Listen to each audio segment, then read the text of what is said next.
Hello everyone, before we begin tonight's haunting tale, make sure to like this video and subscribe to the channel so you never miss a moment of the fear. Let us know in the comments where you're watching from and what time the unknown feels closest to you. Now, settle in, dim the lights, and let the whispers of the unknown guide you through the eerie corridors of our story. Ready to face the darkness? The high-speed train, the Zephyr, was a marvel of engineering, a silver bullet slicing through the midnight storm. Its sleek body gleamed under the relentless onslaught of rain, lights cutting through sheets of darkness. Inside, the hum of machinery harmonized with the faint patter of raindrops against the windows, creating an eerie calm in contrast to the chaos outside. The train hurtled forward, its passengers blissfully unaware of the anomaly they were approaching. Elliot Price sat in his window seat, eyes glued to his tablet. The constant stream of numbers on his screen was a comfort, a reminder of the order and predictability he clung to in his life. He adjusted his glasses and glanced out at the storm. The lightning illuminated the approaching tunnel, a massive, gaping void that seemed to swallow the light. He felt a strange unease, though he quickly dismissed it. The conductor's voice crackled over the intercom. "Ladies and gentlemen, we'll be entering the Grayson Tunnel shortly. Please remain seated as we experience some minor signal disruptions." "Thank you." Elliot barely registered the announcement. He was focused on a presentation he was due to give the next day. A promotion was on the line, and failure wasn't an option. Numbers, projections, patterns, that was his world. Not tunnels or storms or eerie feelings. Across the aisle, a woman in uniform, Clara Williams, stood near the entrance to the next carriage, clipboard in hand. Her sharp eyes scanned the passengers, noting their calm, oblivious faces. She had worked on the Zephyr for 5 years, but something about tonight felt wrong. The train systems had been glitching all evening, flickering lights, delayed announcements, subtle deviations in speed. Small things, easily explained by the storm, but unsettling nonetheless. Clara's radio buzzed. "Control to conductor. Grayson Tunnel coming up. Stay sharp, reports of signal interference." "Roger that," she replied, her voice steady. But a part of her clenched with unease. At the back of the carriage, Victor Hayes sat hunched over his notebook, a pen darting across the page. He muttered to himself, his fingers trembling with excitement. Or was it fear? Diagrams filled the pages, spirals and symbols that seemed nonsensical to anyone else but him. He had been waiting for this moment for years, tracking anomalies across the country. This tunnel was key. He was sure of it. Victor looked up, his gaze darting to the passengers. Did they feel it yet? The weight in the air, the shift in reality as they approached the tunnel? He smirked. Of course not. They didn't see what he saw. The lights in the train flickered as they crossed the threshold into the Grayson Tunnel. It was as if the storm outside had been snuffed out, replaced by an oppressive silence. The hum of the train seemed louder now, echoing unnaturally in the confined space. Elliot frowned. He glanced at his watch. It had stopped, the second hand frozen. He tapped it, but it didn't budge. A glance at his tablet revealed a blank screen. Annoyed, he muttered, "Great. Just great." Clara moved to the control panel in the carriage, checking the systems. The diagnostics showed nothing out of the ordinary, but the flickering lights and occasional static in the intercom told a different story. Victor, meanwhile, was grinning. He flipped a page in his notebook, where he had drawn the tunnel's layout, or at least, what he imagined it looked like. "Here we go," he whispered. The train plunged deeper into the tunnel, and with every second, the sense of unease grew. Passengers began to shift in their seats, some looking out into the darkness as if they could sense something watching them. It started small. A child in the next carriage began to cry, her wails echoing down the aisle. Her mother tried to comfort her, but the child's wide eyes were fixed on the window. "It's staring at me," she whimpered. Elliot shook his head, trying to refocus on his now useless tablet. He noticed a man across the aisle fumbling with his phone, frustration etched on his face. "No signal," the man muttered. "Not even a flicker." Clara made her way down the aisle, her professional smile masking her own unease. "Everything okay here?" she asked the man. "No, it's not," he snapped. "My phone's dead. And my watch. What kind of tunnel messes with electronics like this?" "We're experiencing some interference," Clara said. "Probably from the storm. Nothing to worry about." but she didn't believe her own words. At the rear of the carriage, Victor was scribbling furiously, his eyes darting to the windows. The tunnel walls were close, almost suffocatingly so, but occasionally, he thought he saw movement. Shadows, perhaps. Or something more. "Excuse me," he said loudly, standing up. "Does anyone else feel strange?" Heads turned toward him. Clara frowned. "Sir, please remain seated." But Victor pressed on. "The air, it's heavy, isn't it? Like we're somewhere else. This tunnel isn't just a tunnel. It's a..." "Sit down." Clara snapped, her voice cutting through the tension. Victor hesitated but sat, though his muttering didn't stop. Elliot's logical mind couldn't ignore the anomalies anymore. He checked his phone again, no signal. The time on his tablet hadn't resumed. And then there was the sense of déjà vu, a nagging feeling that he had already heard the child cry, already seen the man across the aisle fumble with his phone. "Is anyone else experiencing déjà vu?" he asked aloud, his voice breaking the silence. A few passengers nodded, their faces pale. Clara glanced at the control panel again, her heart sinking as she noticed the train's speed fluctuating erratically. She tapped the intercom button. "Control, this is Conductor Williams. We're experiencing static. Control, do you copy?" "Nothing." She put the radio down and turned to the passengers. "Ladies and gentlemen, please remain calm. We're experiencing some technical difficulties, but there's no cause for concern." Her words did little to reassure anyone. Victor stood again, this time holding up his notebook. "You don't understand what's happening," he shouted. "This tunnel, Grayson Tunnel, it's not on any official maps. It doesn't exist." Clara stepped forward. "Sir, that's enough. Sit down before I..." Suddenly, the lights in the carriage went out, plunging them into complete darkness. Gasps and murmurs filled the air. When the lights flickered back on, a collective gasp echoed through the carriage. A woman was missing from her seat, her belongings left behind. Elliot stood, his heart pounding. Where did she go? No one had an answer. Clara's voice trembled as she addressed the passengers. "Everyone, please stay calm. I'll get to the bottom of this." But as she turned toward the control panel, a cold realization hit her. The diagnostic screen now displayed a single, chilling message. The woman's absence was like a black hole in the carriage, pulling all the passengers' attention toward it. Her coat and handbag lay neatly on the seat, untouched. Elliot stood frozen, staring at the empty space. It wasn't just that she had disappeared, it was how. She was just here, he whispered to no one in particular. Victor sprang from his seat, his notebook clutched tightly in one hand. "This is it," he exclaimed, his voice filled with a mix of excitement and dread. "The anomalies I've been tracking, they always start small, just like this." Clara, shaken but trying to maintain authority, stepped into the center aisle. "Mr. Hayes, if you continue to scare the passengers, I'll have no choice but to confine you. Sit down." Victor ignored her, pointing to the empty seat. "Don't you see? She didn't just leave, she was erased. This is exactly what happened in the incidents I've documented. People vanish, objects shift, time distorts. This tunnel, this train, it's a catalyst." "Victor, enough." Clara barked. But his words struck a nerve with the passengers.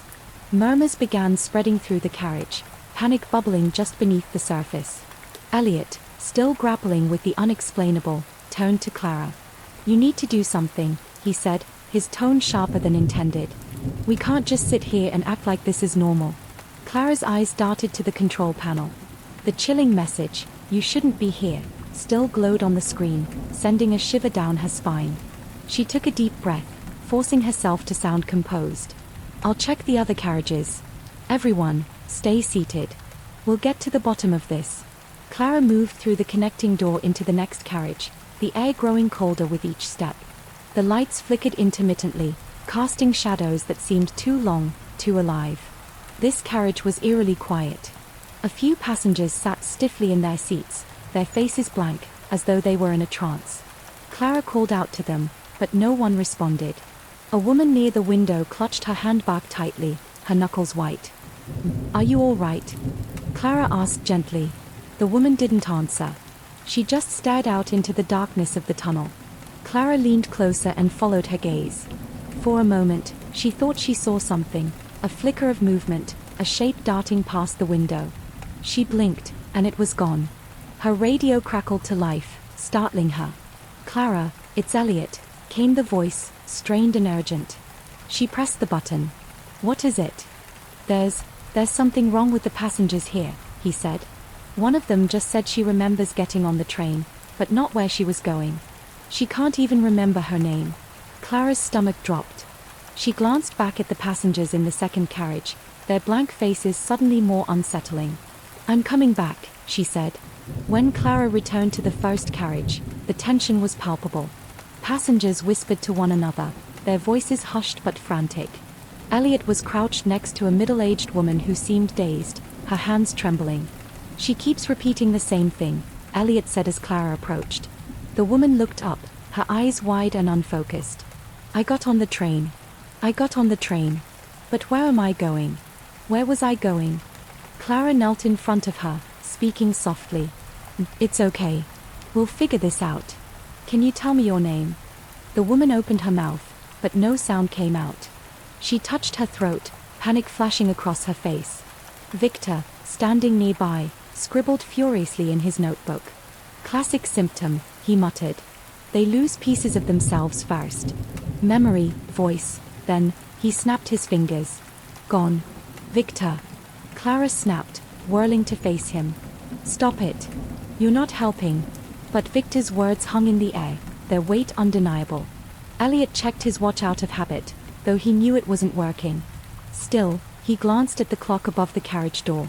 It read 9:47 p.m. He turned back to Clara. "We need answers," he said. Before she could respond, the lights flickered violently, plunging the carriage into darkness. Gasps and screams filled the air, and then, just as suddenly, the lights returned. The clock now read 10:12 p.m. Elliot stared at it, his heart racing. What the hell just happened? Passengers looked around in confusion, their expressions mirroring Elliot's panic. We lost time," Clara murmured, her voice barely audible. Victor was grinning now, his excitement unnerving. "It's the tunnel," he said. "It's not just a physical space, it's a fracture in reality. Time, space, even identity, it's all unstable here." Clara grabbed his arm, her patience finally snapping. "Enough with the theories. How do we stop this?" Victor hesitated, then looked down at his notebook. "We need to find the source. Every anomaly has a point of origin. If we can locate it, maybe we can reverse this. And if we can't?" Elliot asked, his voice grim. Victor didn't answer. As the train hurtled deeper into the tunnel, the anomalies grew more pronounced. Objects vanished and reappeared in different places. Passengers began forgetting more, where they lived, who they were traveling with, even their own names. Clara, Elliot, and Victor decided to search the train for clues, starting with the engine room. Clara led the way, her flashlight cutting through the dimly lit corridors. The air grew colder as they moved forward, their breath visible in the icy atmosphere. In one of the empty carriages, they found a notebook lying on a seat. Clara picked it up and flipped through the pages. It was filled with frantic, barely legible writing. "The tunnel is alive. It watches. It waits. Don't look into the dark." Victor snatched the notebook, his eyes scanning the pages eagerly. "This proves it," he said. "Someone else has been through this. We're not the first. But where are they now?" Elliot asked, his voice hollow. No one had an answer. When they finally reached the engine room, they found it empty. The controls were functioning, but the conductor was nowhere to be seen. Clara checked the logs, hoping for some explanation, but the last entry was from over an hour ago. Entering Grayson Tunnel. All systems normal. Victor pointed to a small panel displaying the train's route. The blinking dot representing the Zephyr was stationary, even though they could feel the train moving. "We're not on the map," Victor said. "We've slipped off the grid." Elliot's logical mind struggled to comprehend what was happening. "That's impossible. Trains don't just disappear." "And yet," Victor said, gesturing to the screen, "here we are." As they made their way back to the passengers, the anomalies became more sinister. Shadows began to move independently of their sources, slithering along the walls and ceiling. One passenger screamed as her shadow elongated, twisting unnaturally before snapping back into place. "It's feeding," Victor whispered, his voice trembling. Feeding on what? Clara asked. On us, he said. Our fears, our memories, everything that makes us who we are. That's why people are disappearing. They are being consumed. Elliot's stomach churned. We need to get out of this tunnel. Now. Clara nodded, determination hardening her features. Then let's figure out how to stop this thing. The train screeched, shaking violently, and Clara stumbled, catching herself against the wall of the carriage. The lights flickered erratically, plunging everything into alternating moments of suffocating darkness and dim, sputtering light. For an instant, the tunnel outside wasn't just a void, it glowed faintly, like veins pulsing with an otherworldly luminescence. Did anyone else see that? Elliot's voice cut through the rattling noise. Clara and Victor nodded grimly. It's alive, Victor murmured. The tunnel isn't just some anomaly in space, it's a living entity. Or at least something mimicking life. The words hung in the air, as heavy as the darkness pressing in on the train.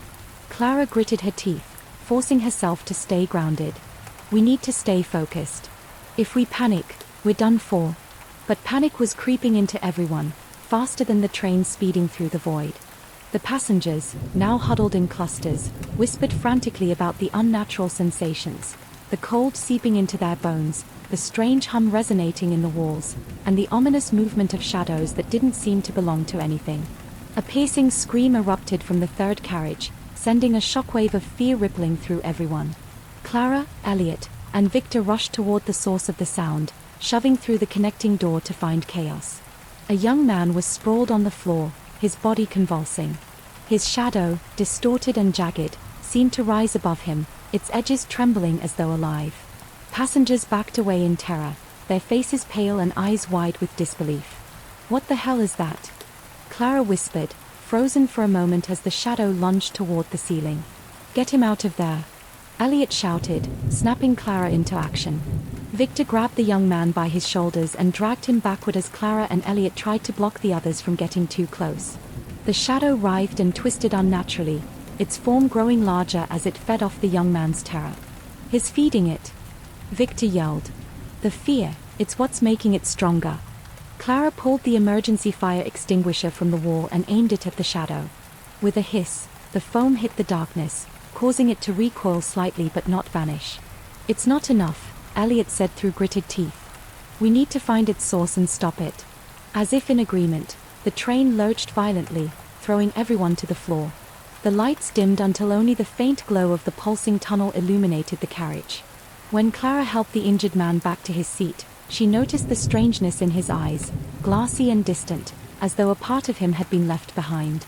She shuddered but didn't let herself dwell on it. Victor pointed to the walls of the carriage, which were beginning to warp. The metal seemed to ripple, as if reflecting water instead of solid steel. It's spreading, he said grimly. What's spreading? Clara demanded. The rift, Victor replied. This tunnel, it's not just a space. It's a rupture in reality, and it's pulling us deeper into its influence. If we don't find a way out soon, it'll consume us all. Elliot frowned, trying to make sense of Victor's cryptic explanation. A rupture in reality? That doesn't just happen. Something caused this. What could have created a rift like this? Victor hesitated, then opened his notebook, flipping through pages filled with diagrams and notes. There have been whispers, rumors about experiments. Large-scale ones. Some involving magnetic fields, others involving particle accelerators.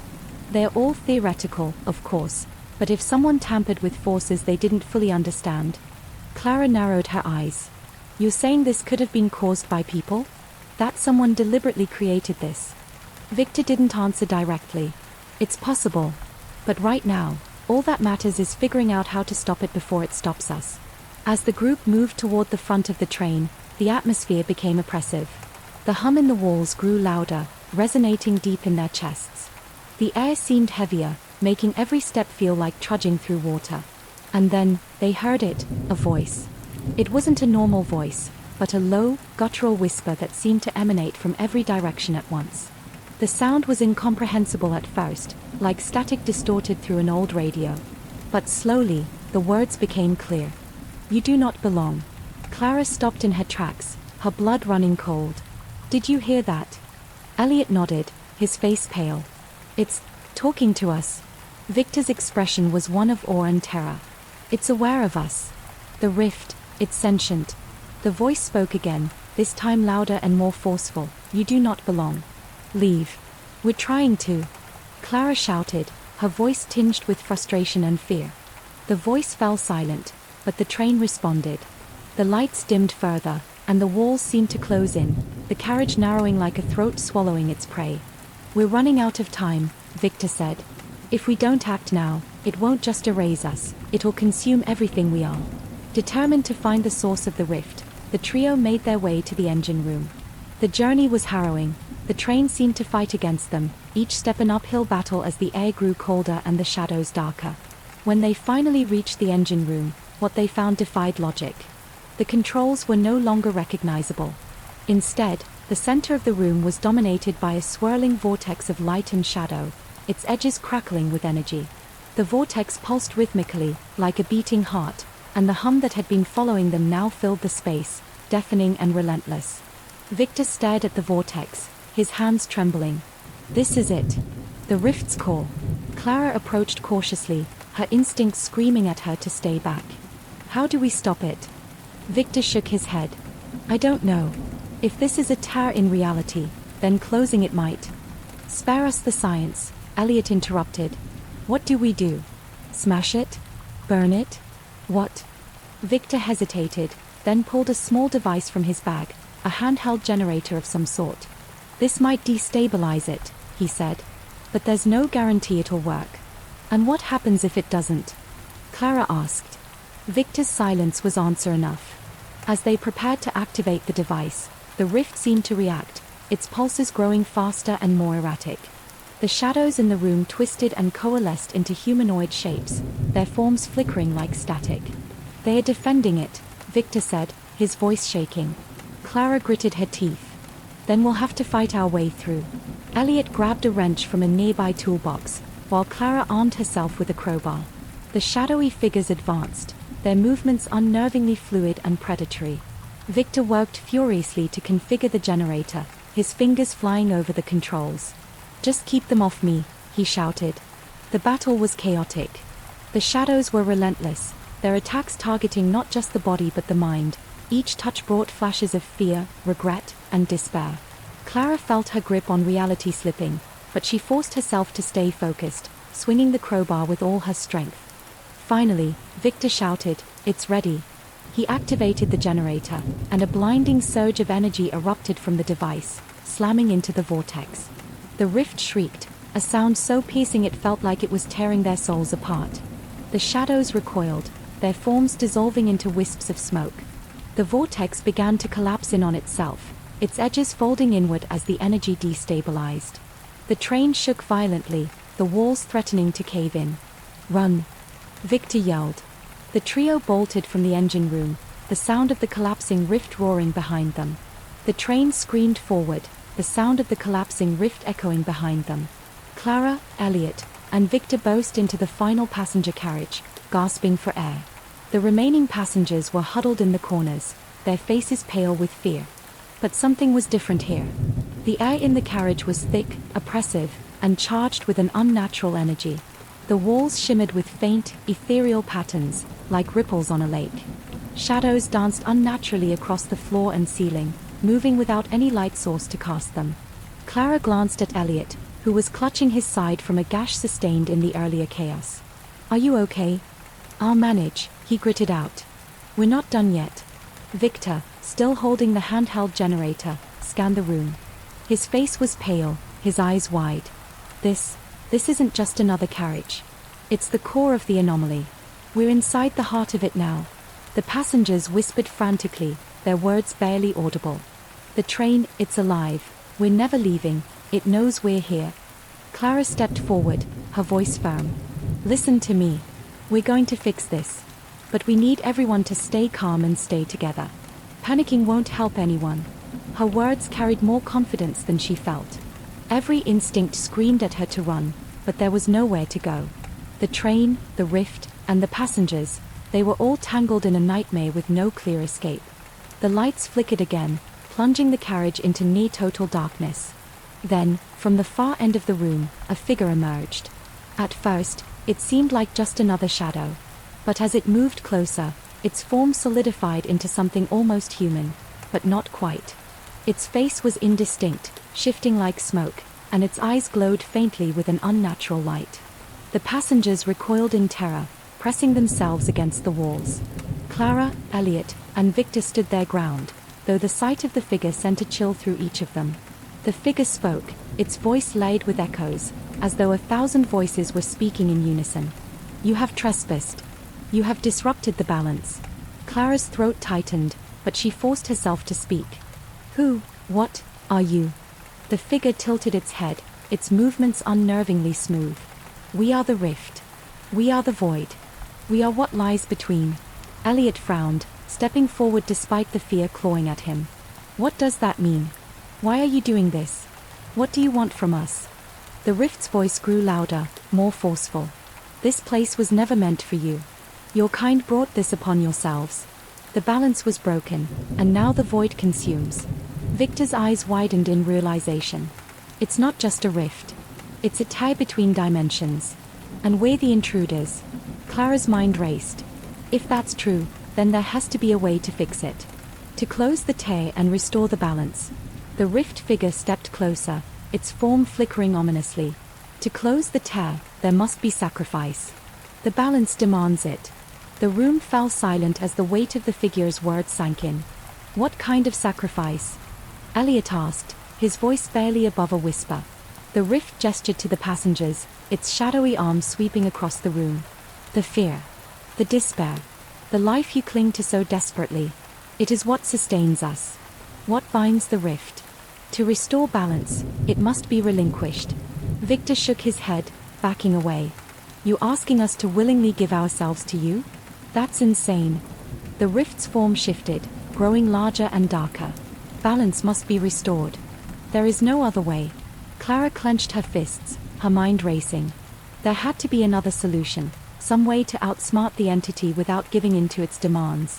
But time was running out, and the rift was growing stronger with each passing moment. Elliot stepped forward, his expression grim. "If it's fear and despair you want, why not take mine? I've spent my entire life running from my problems, burying myself in data and numbers because I couldn't face reality. Take my fear and let the others go." Clara's eyes widened. "Elliot, no. You can't." "It's the only way," Elliot interrupted. "If one life can save everyone else, then it's worth it." But the rift shook its head, its voice echoing with finality. "One is not enough. The balance demands more." Victor stepped forward, his expression resolute. "What if we could sever the rift entirely? Cut off the connection between dimensions and close the tie for good?" The rift seemed to hesitate, its form flickering. "Impossible. The tie cannot be closed without sacrifice." Victor held up the generator. This device destabilized the vortex in the engine room. If we amplify its output, it might be enough to collapse the rift entirely. No sacrifices, no fear. Just energy. Clara stared at him, her heart pounding. "And what happens to us if the rift collapses while we're still inside it?" Victor's silence was answer enough. Elliot stepped forward. "It doesn't matter. If this works, we'll stop it from spreading to the outside world. We'll save everyone else." Clara looked between the two men, her mind a whirlwind of fear and determination. "There has to be another way," she said, though deep down, she knew there wasn't. Victor handed Clara the generator, his expression softening. "You'll need to activate it manually. I'll stay behind to make sure it works." "No," Clara said firmly. "We do this together. All three of us. If we go down, we go down fighting." Elliot nodded, a faint smile crossing his lips. "Let's finish this." The collapse. The trio approached the rift figure, the generator humming with energy in Clara's hands. The figure watched them silently, its form pulsing with power. "You cannot stop the rift. You cannot change what has already begun." Clara gritted her teeth. "Watch us." She activated the generator, and a surge of energy shot out, slamming into the rift figure. The room erupted into chaos as the shadows writhed and the walls of the carriage began to crack and splinter. The rift let out a deafening roar, its form dissolving and reforming as it tried to fight against the generator's power. The passengers screamed as the carriage shook violently, threatening to tear itself apart. Clara, Elliot, and Victor held their ground, their faces set with determination. "Keep it steady," Victor shouted over the noise. The generator's output intensified, and the rift began to collapse in on itself, its edges folding inward like a black hole. The pressure in the room became unbearable, the air thick and suffocating. "Almost there," Clara yelled, her voice straining. The rift's voice echoed one last time, filled with rage and despair. "You cannot escape. The void will always remain." And then, with a blinding flash of light, the rift imploded. Aftermath. When Clara opened her eyes, she found herself lying on the floor of the carriage. The air was still, and the oppressive energy was gone. Elliot and Victor were beside her, both alive but battered. The remaining passengers were dazed but unharmed. "It's over," Clara said, her voice barely above a whisper. Victor nodded, though his expression was somber. "The rift is gone. But the void, it's still out there, waiting." Elliot helped Clara to her feet. "Then we'll be ready for it. Whatever comes next, we'll face it together." As the train emerged from the tunnel and back into the light of day, Clara couldn't shake the feeling that their journey wasn't truly over. The rift had been defeated, but its shadow would linger in their minds forever. The train emerged from the oppressive darkness of the tunnel into the muted glow of dawn. For the first time since the journey began, natural light spilled through the windows, bathing the battered passengers in a pale, calming hue. Yet, despite the world appearing normal once more, the sense of relief was tenuous at best. The events inside the tunnel lingered heavily in the air like a storm that had passed but left destruction in its wake. Clara leaned against the window of the conductor's cabin, her reflection faintly visible in the glass. She watched the countryside speed by, but her gaze was unfocused, her mind replaying the harrowing moments in the rift's core. She absently ran her hand over the small burns on her arms from the generator's final surge. Victor broke the silence behind her, his tone grim but tinged with relief. "We made it. I can't believe we actually made it." Elliot, seated nearby with his head in his hands, let out a humorless laugh. "Define made it. We're alive, sure, but I don't think we're the same people who boarded this train." Clara turned, her voice firm but softened by exhaustion. "We survived. And we saved everyone else. That has to mean something." Victor gestured toward the remaining passengers, who sat quietly in the adjoining carriage. They were a mix of relief and confusion, some openly crying, others staring blankly into space. "They're alive because of what we did. But how are we supposed to explain this to them, or to anyone, for that matter?" Elliot shook his head. You don't explain something like this. You move on, carry it with you, and hope it doesn't follow." As the train slowed for its next stop, Clara walked through the carriages, surveying the damage. Windows were cracked, luggage was strewn everywhere, and the walls bore faint scorch marks where the rift's energy had bled through. She paused near a group of passengers huddled together, speaking in hushed tones. Their words were fragmented, their faces etched with unease. "I swear I still hear it," one woman murmured. "That voice, it's still whispering." A man beside her shook his head, but his hands trembled as he gripped the edge of his seat. "It's just your mind playing tricks. The rift is gone. It has to be gone." Clara's stomach churned. She had felt it too, an undercurrent of something still lingering, like a faint echo of the rift's presence. Though the tunnel was behind them, it was as if a fragment of the anomaly had hitched a ride on the train. Elliot rejoined Clara and Victor at the end of the train, his laptop tucked under one arm. He had been poring over data from the generator and monitoring systems, desperate to make sense of what they had encountered. "I found something," he said, his voice tinged with unease. Victor raised an eyebrow. "Good news or bad news?" Elliot hesitated. "Both. The good news is that the generator worked exactly as we hoped. It destabilized the rift, collapsed the core, and sealed the tear. The anomaly in the tunnel is gone." Clara folded her arms. "And the bad news?" Elliot's expression darkened. The rift wasn't just a random anomaly. It was part of a larger system. A network, maybe. And when we collapsed it, we sent out a signal. Victor's eyes narrowed. "A signal? To who, or what?" "I don't know," Elliot admitted. "But something out there knows what we did. And it might not be happy about it." The weight of his words pressed down on them like a lead blanket. For all their efforts to survive and restore balance, they had inadvertently drawn attention to themselves. Attention from something far beyond their comprehension. The train finally pulled into its scheduled station, the brakes screeching as it slowed to a halt. The platform was deserted, save for a handful of railway staff who stared in confusion at the battered state of the train. Clara stepped onto the platform first, her legs shaky but determined. Victor and Elliot followed close behind, each carrying a heaviness that no words could alleviate. The remaining passengers disembarked slowly, their expressions a mix of relief and trepidation. A station manager approached Clara, his brow furrowed. "What the hell happened to this train? You were off the grid for hours. No communication, no tracking signal. We were about to call in a search party." Clara hesitated, the truth clawing at her throat. But she forced herself to meet his gaze and reply evenly. "We ran into some technical issues in the tunnel. Everyone's safe now. That's all that matters." The manager seemed skeptical but didn't press further. "We'll need a full report later. For now, get these people some help." Clara nodded and walked away, the station's bustling activity feeling surreal after the isolation of the tunnel. As the passengers were escorted to waiting areas, Clara, Elliot, and Victor gathered near the edge of the platform. The bond forged between them in the rift was unspoken but unbreakable, a connection born of shared trauma and survival. Victor lit a cigarette, the smoke curling around his face. "So, what happens now? We just go back to our lives and pretend none of this ever happened?" Elliot shrugged. "Isn't that what people always do? Pretend things are normal until they are not?"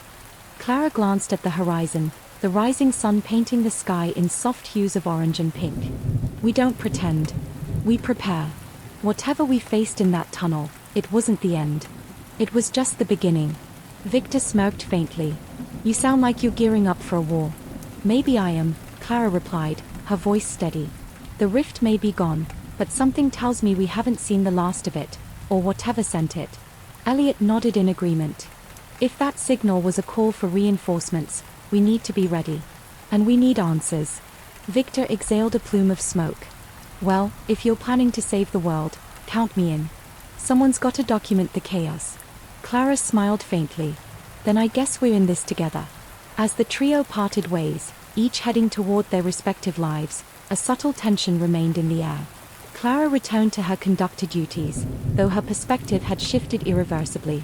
Elliot delved deeper into his research, determined to uncover the truth about the rift and its origins.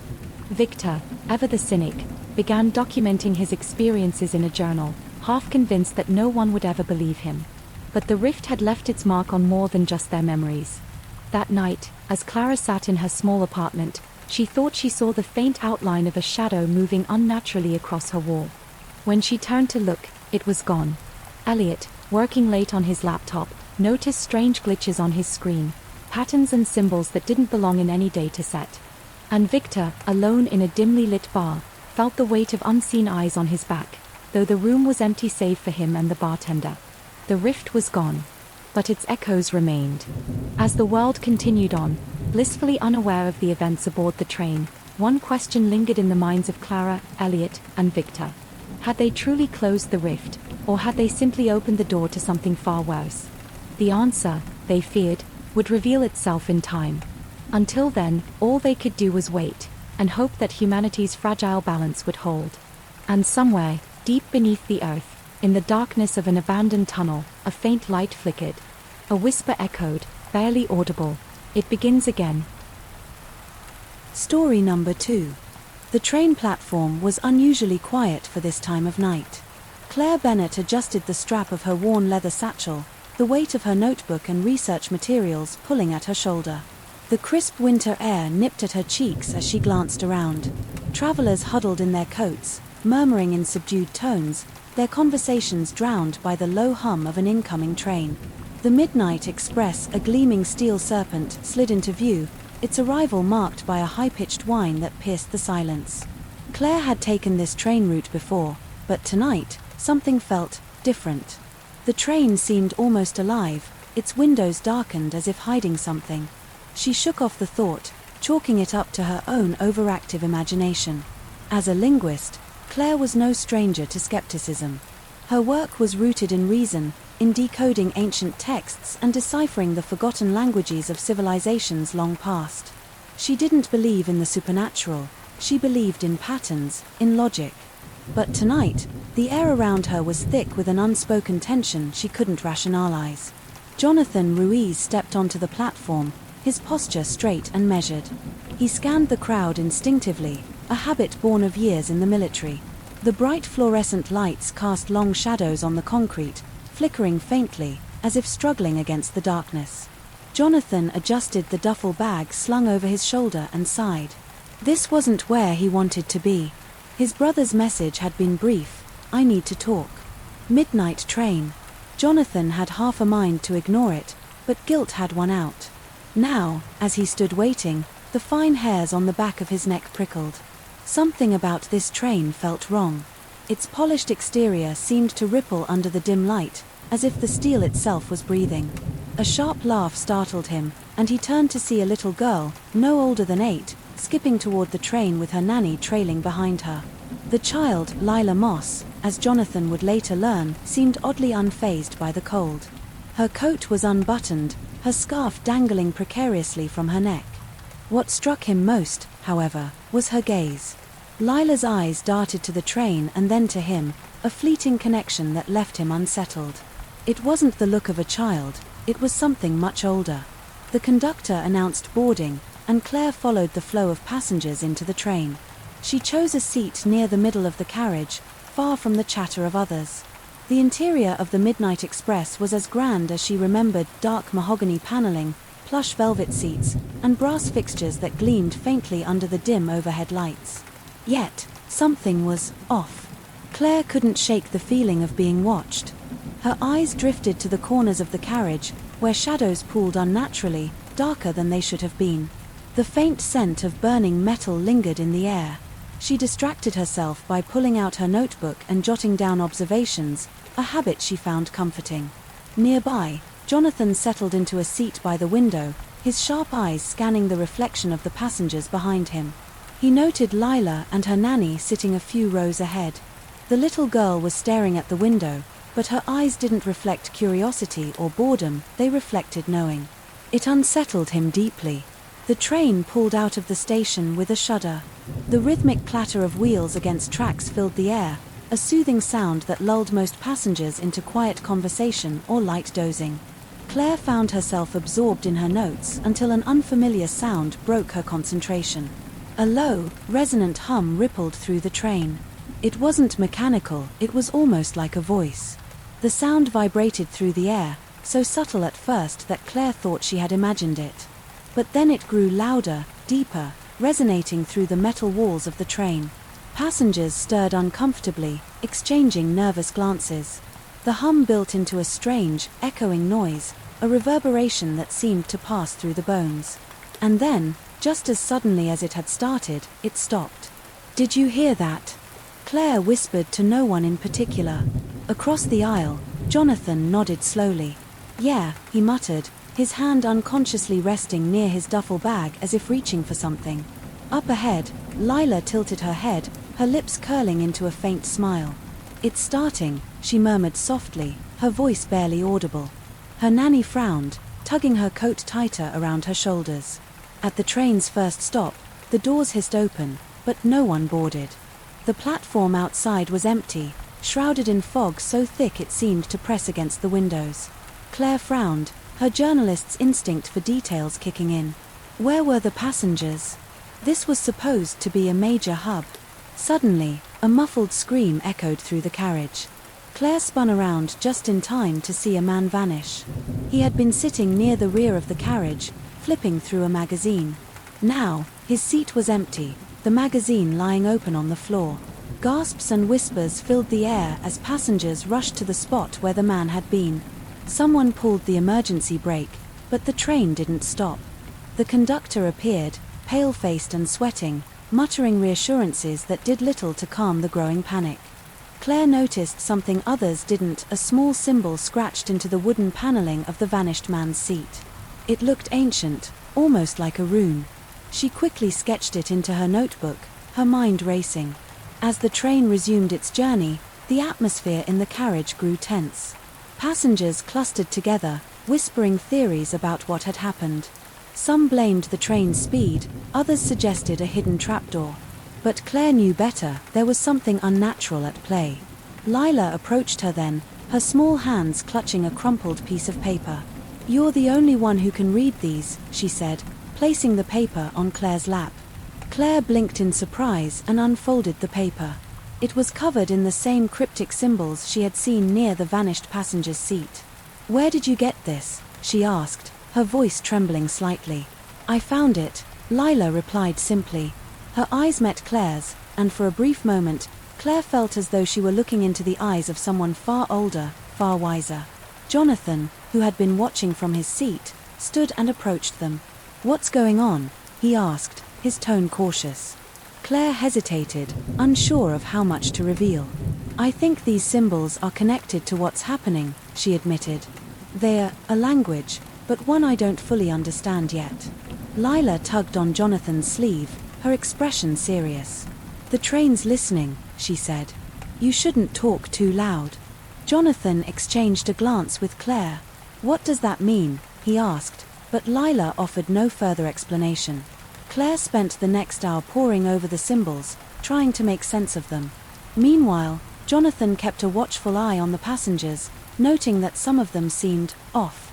Their movements were jerky, their eyes glassy, as though they were only half present. The second echo came just after midnight. This time, it was louder, deeper, and more resonant. Passengers clutched their ears, wincing in pain as the sound reverberated through the train. When it faded, another passenger was gone, a young woman who had been sitting near the doors. Once again, a symbol was left behind. Claire traced her fingers over it, her mind racing. "This isn't random," she muttered. "These symbols, they're warnings." Jonathan frowned. "Warnings of what?" Before Claire could answer, Lila spoke up. "It's not a warning," she said softly. "It's a message. The train's trying to tell us something." Why is Claire the only one who seems capable of deciphering the symbols? The Midnight Express hurtled forward, cutting through the foggy night like a blade through silk. Inside, the tension among the passengers was palpable. Gone was the light chatter and polite exchanges. Now, only hushed whispers and anxious glances remained. Claire Bennett sat at her seat, her notebook open before her. The symbols she had copied down seemed to twist and writhe on the page, as if mocking her inability to understand them. Beside her, Jonathan Ruiz leaned against the window, his sharp eyes scanning the reflections of the other passengers. Lila Moss sat quietly on the floor between them, humming a tuneless melody as she scribbled with a piece of chalk on the wooden floor. "What are you drawing?" Claire asked, leaning down to get a better look. Lila didn't answer immediately. Instead, she finished her design, a perfect replica of one of the symbols Claire had copied. "You shouldn't try to read them," Lila said finally, her voice small but firm. "The more you understand, the closer it gets." Claire felt a chill run down her spine. "The closer what gets?" she pressed. Lila's dark eyes flicked upward, meeting hers. "The echo," she whispered. Jonathan sat upright, his attention snapping to Lila's words. "What do you mean by that?" he asked. Before Lila could answer, the sound of footsteps echoed through the carriage. Jonathan turned to see a man pacing back and forth near the rear of the train. He recognized the man as one of the passengers who had been acting strangely since the first stop. The man's movements were erratic, his head jerking sharply as though he were listening to something no one else could hear. He muttered under his breath, his words unintelligible but frantic. "Is he okay?" Claire asked, her gaze following the man's movements. Jonathan shook his head. "He doesn't look okay." As they watched, the man suddenly stopped in his tracks. His head snapped toward the window, his body rigid. For a moment, it seemed as though he were staring at something outside, but the darkness beyond the glass revealed nothing. Then, without warning, he let out a low, guttural scream. Passengers gasped and recoiled as the man staggered backward, clutching at his head. His scream grew louder, more agonized, until it was abruptly cut off. When the silence returned, the man was gone. All that remained was another cryptic symbol scratched into the floor where he had stood.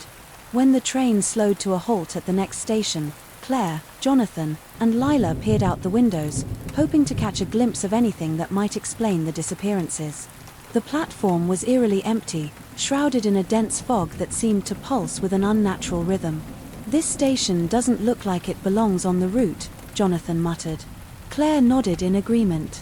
The platform was ancient, its cracked tiles overgrown with moss. Faded signs hung crookedly on rusted poles, their letters indecipherable. "I've never seen a station like this before," Claire said, pulling out her notebook to jot down observations. "It's like it's been forgotten by time." Lila pressed her face to the window, her breath fogging the glass. "It's not forgotten," she said softly. "It's waiting." "Waiting for what?" Jonathan asked, but Lila didn't respond. As the train pulled away from the station, Claire noticed something peculiar. A passenger had left behind a small, leather-bound book on one of the seats. She picked it up, flipping through its pages. The book was filled with symbols identical to the ones she had been studying. Alongside the symbols were fragments of text written in a language she couldn't identify. "What is this?" Claire murmured, showing the book to Jonathan. He frowned, scanning the pages. "Looks like some kind of code. Do you think it's connected to what's happening here?" Claire nodded. "It has to be. These symbols, they're more than just markings. They're communicating something." Lila leaned over, her small fingers tracing one of the symbols on the page. "It's a warning," she said quietly. "A warning about what?" Claire asked. Lila glanced toward the shadowed corners of the carriage, her expression unreadable. "About what's coming," she replied. The next echo came just after midnight, shaking the train to its core. This time, it wasn't just a sound, it was a presence. Passengers clutched their seats as the air grew thick and heavy, pressing down on them like an invisible weight. The lights flickered violently, plunging the carriage into darkness for several seconds before sputtering back to life. When the chaos subsided, 3 more passengers were gone. Their seats were empty, save for faint scorch marks on the fabric and new symbols etched into the walls. Claire's hands trembled as she copied the symbols into her notebook. "This isn't random," she said, her voice barely above a whisper. "There's a pattern here." Jonathan crouched beside her, his brow furrowed. "Can you figure out what it means?" "I'm trying," Claire replied. "But it's like the more I study them, the harder they are to understand. It's almost as if they're changing." Lila tugged at Claire's sleeve, her expression urgent. "Stop looking at them," she said. "You're making it stronger." "What's making it stronger?" Jonathan asked, his tone sharp. Lila pointed to the symbols. "The echo. It feeds on attention. The more you try to understand it, the more power it has." As the train continued its journey, the anomalies grew more frequent. Time seemed to warp and twist. Clocks on the walls spun erratically, their hands moving backward one moment and freezing the next. Objects vanished only to reappear in places they shouldn't be. Passengers reported hearing voices, whispers that seemed to come from the walls themselves. Some claimed to see shadowy figures lurking in the corners of the carriages, their forms flickering like static. Claire, Jonathan, and Lila banded together, determined to uncover the truth.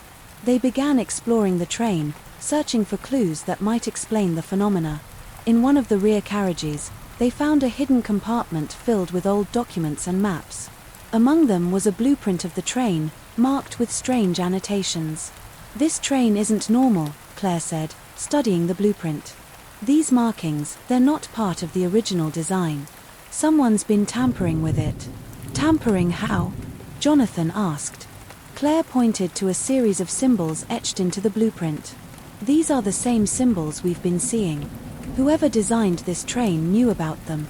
As they pieced together the information, a chilling realization began to take shape. The train wasn't just a mode of transportation, it was a trap. "The echoes," Claire said, her voice trembling. "They're not just sounds. They're entities. And they're using the train to pull people into their dimension." Jonathan's jaw tightened. "How do we stop it?" Claire shook her head. "I don't know. But if we don't figure it out soon, we'll be next." Lila stared at them, her expression eerily calm. "You can't stop it," she said. "Not unless you understand it. But understanding comes with a price." What price? Jonathan demanded. Lila's gaze darkened. Yourself, she replied. Can Claire decipher the symbols without succumbing to the echo's power? The Midnight Express surged forward, its rhythmic clatter on the tracks now an unsettling reminder of the ticking clock. For Claire, Jonathan, and Lila, every moment felt like a countdown to an unknown doom. The echoes had grown stronger, no longer content with simply resonating through the train. Now, they manifested as shadows that writhed and reached, flickering at the edges of the passengers' vision. The group huddled in the dimly lit dining car, its polished surfaces tarnished by an unnatural sheen. Claire spread the stolen blueprint across the table, her fingers tracing the enigmatic symbols marked in red ink. These symbols, Claire began, her voice tight with frustration, they're concentrated around one area of the train. Here. She pointed to a carriage near the rear, labeled restricted compartment. Jonathan leaned in, his brow furrowed. So whatever's behind this is in there. Lila nodded slowly. It's not just behind it. It is it, she said cryptically. What do you mean? Claire asked. Lila hesitated, her small hands twisting the hem of her sweater. The echo isn't just a sound. It's alive. It's hungry. And that room, it's where it's been feeding for a long time. Jonathan's jaw tightened. Then we need to get in there and stop it. Stop it how? Claire demanded. We don't even know what it is, let alone how to fight it. We'll figure it out, Jonathan said firmly. We have to. If we don't, this train and everyone on it might not make it out. Claire swallowed hard, the weight of his words settling over her. She glanced at Lila, who was staring at the blueprint with an intensity far beyond her years. Do you know how to open that compartment? Lila nodded. I think so. But it'll hear us if we try. The trio moved cautiously through the train, their footsteps muffled by the thick carpet. The other passengers avoided their gazes, their faces pale and hollow. Some murmured incoherently, their voices blending into the background hum of the train. When they reached the door to the restricted compartment, they found it secured with an elaborate lock etched with more of the mysterious symbols. Claire examined it closely, her fingers brushing over the intricate carvings. It's not just a lock, she said. It's some kind of seal. Can you break it? Jonathan asked. Claire hesitated. I don't know. If Lila's right, breaking it might release whatever's inside. Then we don't have a choice, Jonathan said, stepping forward. If it's already feeding on us, we need to face it head on. Lila reached into her pocket and produced a small piece of chalk. It's not about breaking it, she said. It's about opening it the right way. She knelt in front of the door and began drawing one of the symbols on the floor. As she worked, the air around them grew colder, and the faint hum of the train was drowned out by a low, resonant vibration. Lila, Claire said nervously, what's happening? It's listening, Lila replied without looking up. When the lock clicked open, the door swung inward with an ominous creak. Beyond it was a room bathed in an unnatural light that seemed to pulse like a heartbeat. Symbols covered every surface, glowing faintly as if alive. At the center of the room was a massive rift, a swirling vortex of shadow and light that seemed to defy the laws of physics. It radiated an oppressive energy that made Claire's stomach churn. Jonathan stepped forward, his body tensed for a fight. What is this? It's the echo, Lila said, her voice barely audible. This is where it comes from. Claire approached cautiously, her eyes scanning the symbols on the walls. These markings, they're a map, she said. A guide to controlling the rift. Can you read them? Jonathan asked. Claire hesitated. I think so. But if I'm wrong? We don't have time for doubts, Jonathan interrupted. Do what you have to do. As Claire began deciphering the symbols, the rift reacted violently. The pulsating light intensified, and tendrils of shadow erupted from its center, lashing out at the trio. Jonathan sprang into action, using a metal pole to deflect the tendrils and shield Claire and Lila. Whatever you're doing, do it faster, he shouted. Claire's hands trembled as she traced the symbols with her fingers, her mind racing to piece together their meaning. It's a containment spell, she said. These symbols are meant to seal the rift, but they need to be activated in a specific order.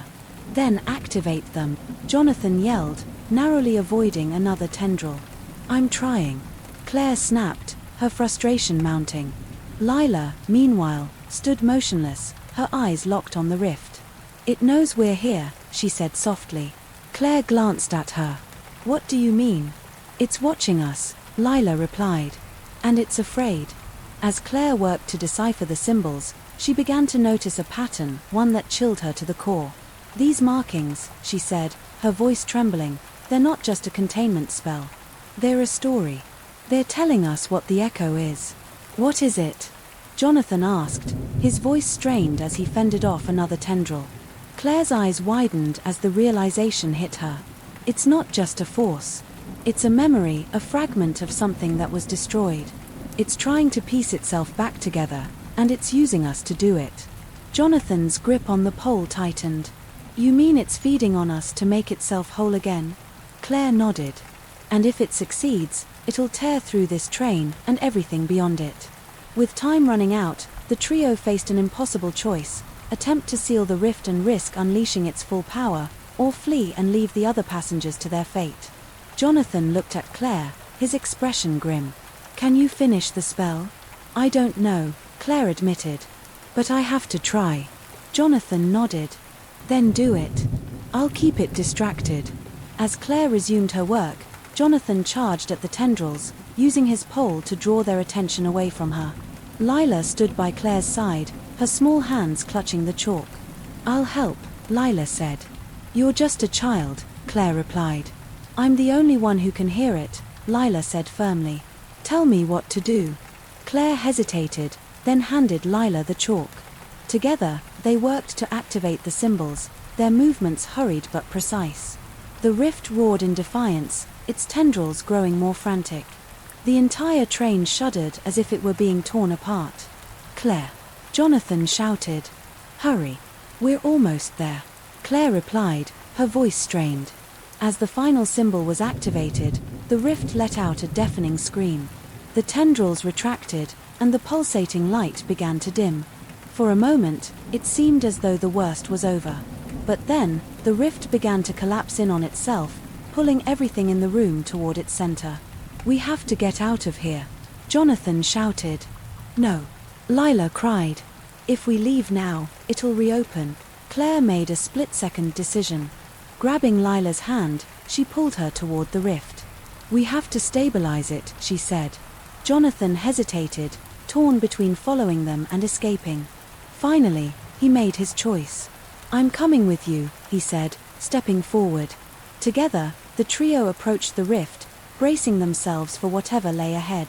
What is the true origin of the echo, and why is it tied to the train? The rift loomed larger than life, a swirling chaos of light and shadow that seemed to draw the very breath from the air. Claire, Jonathan, and Lila stood at the edge of its gravitational pull, their bodies buffeted by waves of energy radiating from its core. The symbols etched on the walls flickered wildly, their glowing patterns distorting as if they too were being consumed by the anomaly. The rift was unstable, collapsing in on itself while simultaneously expanding, threatening to devour not only the train but the fragile reality tethering them to their world.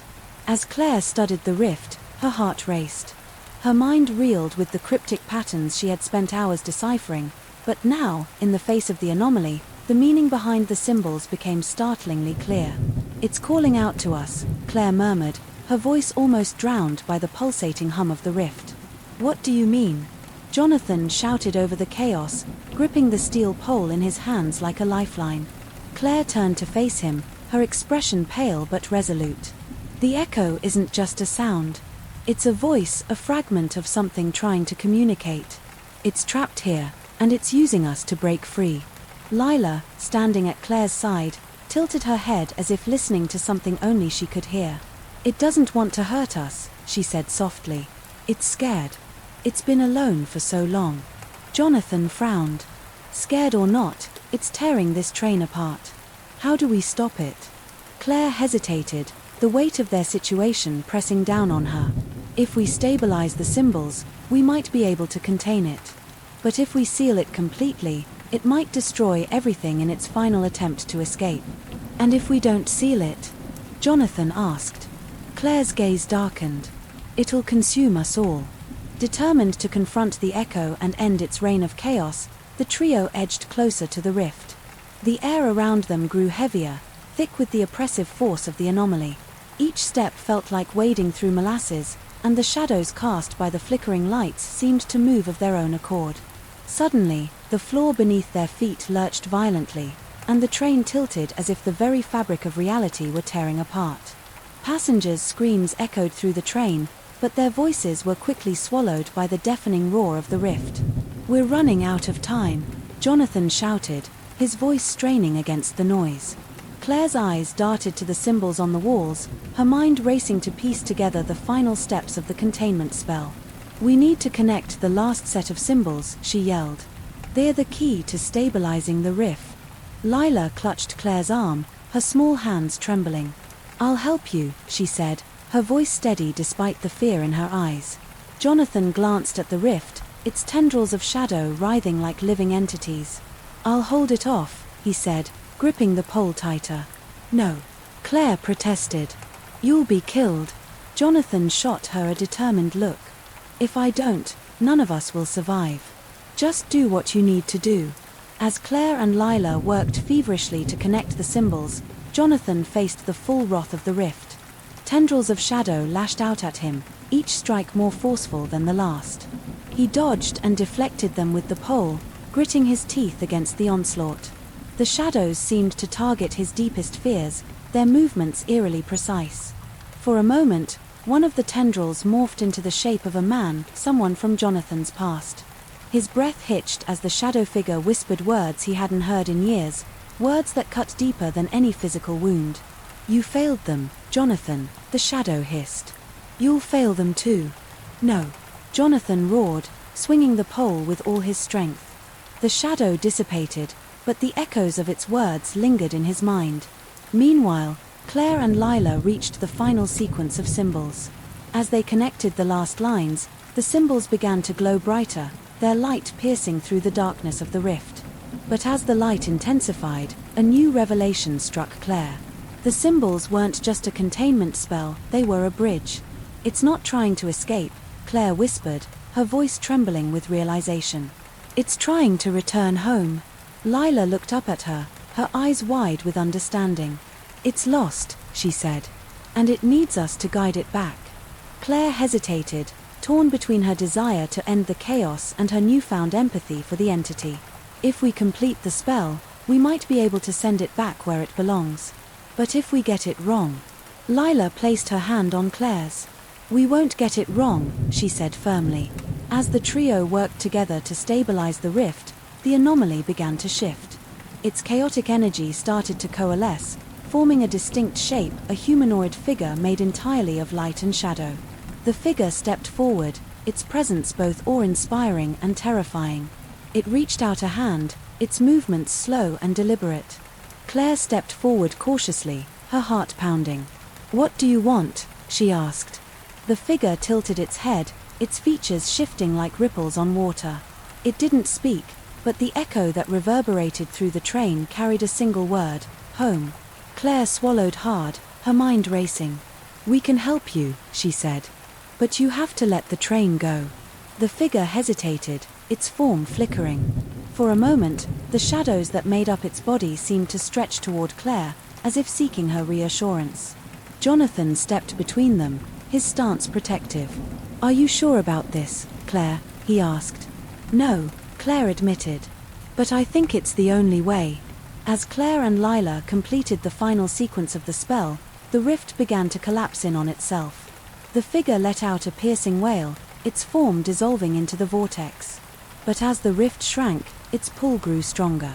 Objects from the room were sucked into its center, and the floor beneath them cracked and splintered. "We need to get out of here," Jonathan shouted, grabbing Claire's arm. Claire resisted, her eyes fixed on the rift. "If we leave now, it might not work," she said. Lila stepped forward, her small frame unwavering. "I'll stay," she said. "No," Claire said, panic flooding her voice. "You can't." "I can," Lila said calmly. "It needs me to guide it." Before Claire could stop her, Lila stepped into the light of the rift. Her body glowed with an otherworldly energy as she raised her hands, her voice ringing out in a language Claire couldn't understand. The rift pulsed one final time before imploding, taking Lila and the figure into the void. The train shuddered violently, then stilled. The oppressive energy that had filled the air was gone, replaced by an eerie silence. Claire and Jonathan stumbled back into the main carriage, their bodies bruised and battered. The other passengers were dazed but alive, their memories of the event hazy at best. As the train emerged from the tunnel, the first rays of dawn broke over the horizon. Claire gazed out the window, her heart heavy with the weight of their loss. "She's gone," she said softly. Jonathan placed a hand on her shoulder, his expression somber. "She saved us," he said. "And she saved it." Claire nodded, tears streaming down her face. But at what cost? As the train pulled into its final station, Claire noticed something strange. On the window beside her, a faint symbol had appeared, one of the markings from the rift. For a brief moment, she thought she heard Lila's voice, carried on the wind like an echo. "Home," it whispered. Claire shivered, a chill running down her spine. The rift was gone, but its presence lingered, a reminder of the thin veil separating their world from the unknown. The train coasted out of the tunnel, sunlight streaming through the windows as if the nightmare had been nothing more than a bad dream. But the silence aboard the train wasn't the calm of relief, it was the eerie, uneasy quiet of something unresolved. Claire sat by the window, her hands still trembling as she tried to process what had happened. The symbols etched into the walls had dimmed and faded entirely, as though they had never been there. Yet, in her mind, the markings were burned indelibly, like scars she couldn't forget. Beside her, Jonathan leaned back in his seat, staring at the ceiling. His face was pale, his usually sharp eyes dulled by exhaustion. He hadn't said much since the rift closed, and Claire didn't press him. Both of them knew there were no words to adequately explain or reconcile what had happened. "Do you think it's really gone?" Claire asked quietly, breaking the silence. Jonathan's jaw tightened. "The rift? Maybe." But he hesitated, his gaze drifting toward the empty seat across from them. Claire followed his eyes, her throat tightening. Lila's absence was a tangible void, a presence that lingered even in its absence. The little girl's bravery had saved them, but her sacrifice left an ache that neither of them could ignore.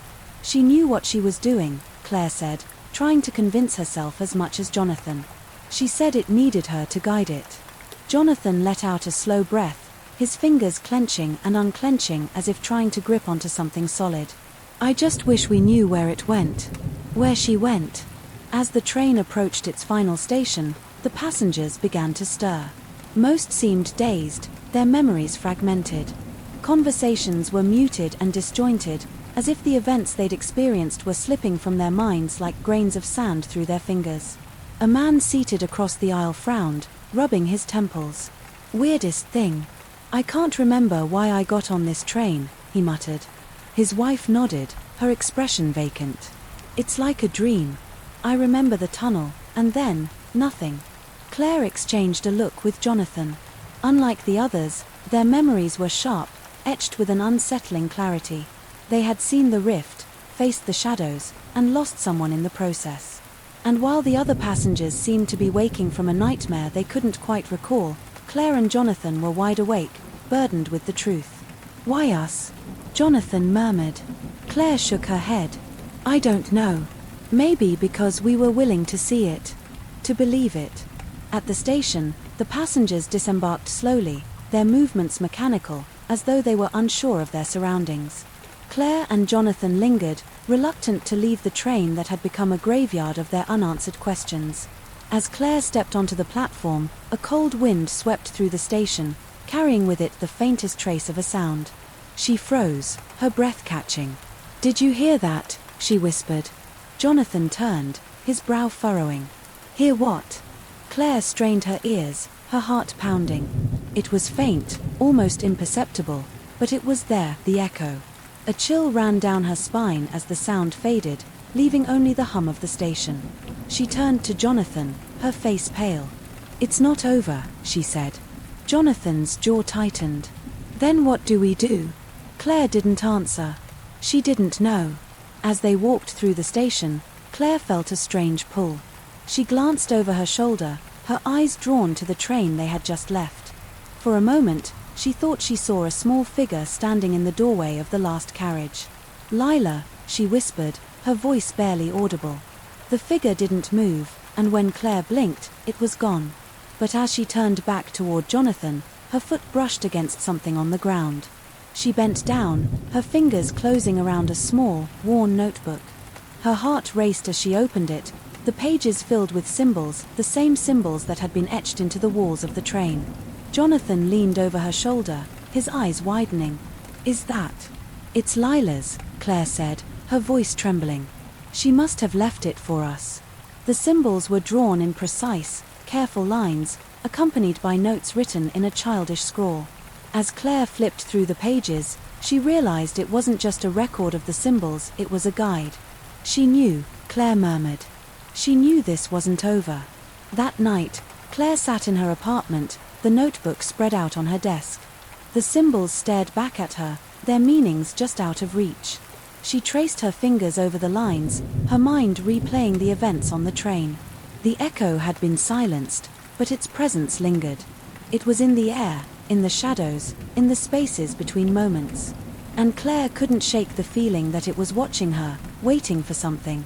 Her phone buzzed, pulling her from her thoughts. It was Jonathan. "You feel it too, don't you?" he asked, his voice low.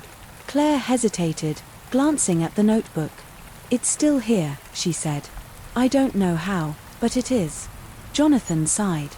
"Then we need to figure out what it wants. Before it's too late." Claire nodded, even though he couldn't see her. "We will," she said. "We have to." As Claire hung up the phone, a low hum filled the room. She froze, her eyes darting to the corners where the shadows pooled. The sound was faint but unmistakable, the echo. Her hands trembled as she reached for the notebook, flipping to a page with a symbol that seemed to glow faintly under the dim light. "Home," she whispered, the word slipping from her lips unbidden.